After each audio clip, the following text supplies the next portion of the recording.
Hello mga kapatid! So today ang tuturo ko sa inyo is a favorite merienda ng mga Pinoy, and this is biko. So may isa tayong friend na nagre-request kung pwede yung mga native kakanin naman daw ang gawin natin. So kaya ang gagawin natin ngayon ay biko. Okay, so ang unang ingredient natin for our biko is isang cup ng malagkit, isang cup ng firmly packed na brown sugar, 2 cups ng coconut milk or coconut cream, 1/4 teaspoon ng salt. Ang gagawin is lulutuin natin yung ating malagkit sa rice cooker. So kung 1 cup ang inyong malagkit, lalagyan nyo ng a little less than 1 cup yung water para hindi lutong-luto yung malagkit. Yan. So lulutuin muna natin siya. Our latik naman, ilalagay lang natin yung coconut milk natin sa isang pan. And then hahayaan lang natin siyang kumulo at hindi natin siya hahaluin. Magmamantika siya. So, yung mantika na yun, pwede nyo rin gamitin doon sa ating biko. Or, pwede rin naman, pampaganda ng buhok. Diba, yun ang ginagamit ng lola namin nung maliliit kami. Para daw gumanda ang buhok, pinapahira ng langis ng niyog. So, ang paglalangis ng niyog, ganito lang. Natin dito, hayaan lang natin siyang kumulo hanggang mag-evaporate yung liquid at matira yung pinakalatik sa ilalim.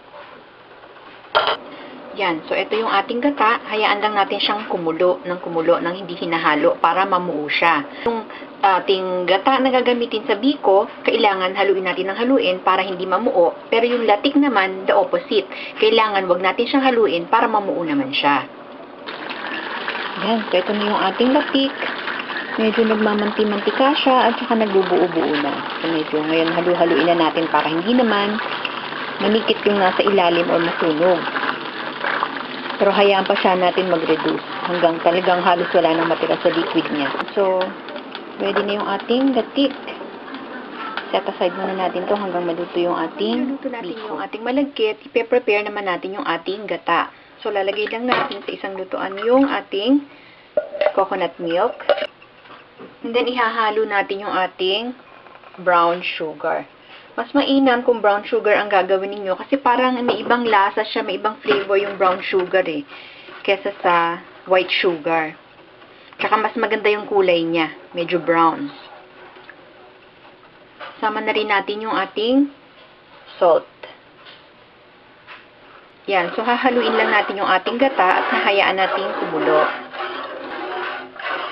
So, kung ang ginagamit nyo is yung fresh na coconut milk, kailangan tuloy-tuloy ang halo ninyo para hindi makulta yung gata. Ibig sabihin, hindi mamuo. So, yan. Kumukulo naman ang ating gata. So, halo-halo lang tayo. Hintayin natin maluto yung ating malagkit. Kung meron kayong pandan leaves, siguro 2 o 3 pwede nyo itong samahan. Mas masarap yun. Or langka, pwede rin. Kung gusto nyo ng biko na may langka, so pwede nyo nang ilagay yung ating malagkit na sinaing. So pwede na natin isama dito ngayon.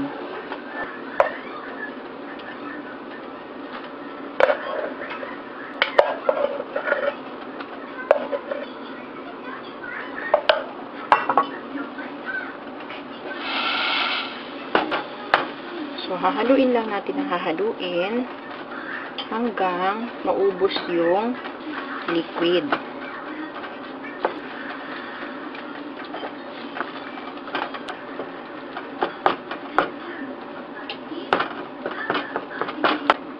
Yan. So, hinalo natin yung ating malagkit sa gata natin na may sugar.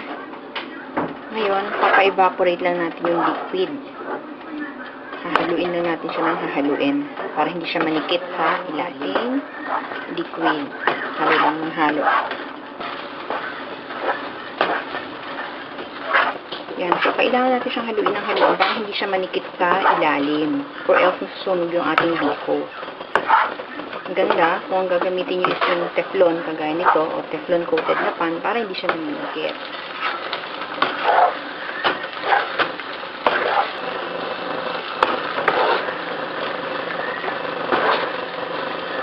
Is yung makunat siya pag kinain, tsaka magata. Sarap ang lasa.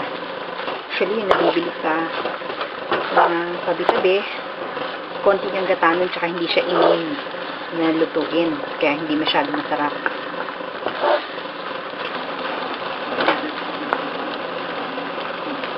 Yan. So, I think our biko is ready.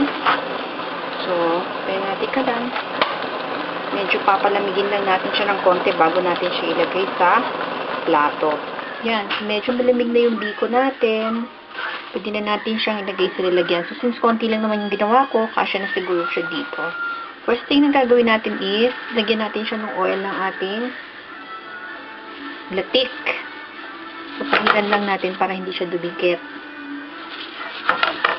Kung gusto nyo, pwede rin butter ang lagay nyo or margarine. Kung hindi nyo lalagyan ng latik at wala kayong langis, pwedeng butter or margarine ang ilagay ninyo. Yan. And then, lagyan natin yung biko. So, since konti lang siya, arrange na lang natin.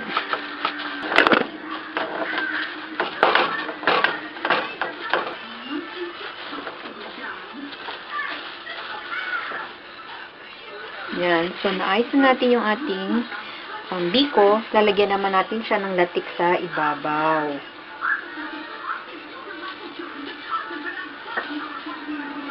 Tapos dito yung maraming latik.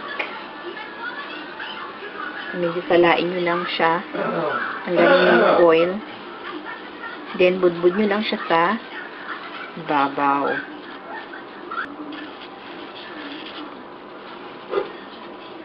Yan. So, this is how we're gonna serve our biko. Merong latik sa ibabaw. Ngayon, mas maganda sana kung meron tayong bagong kayod na niyog or budbud. Kaya lang, wala eh. So, ganito na lang natin isa-serve. Diba? Simple lang ingredients niya. Tsaka madali lang gawin. Medyo matrabaho nga lang kasi kailangan halo ng halo. Oh, try nyo ha. Thanks for watching.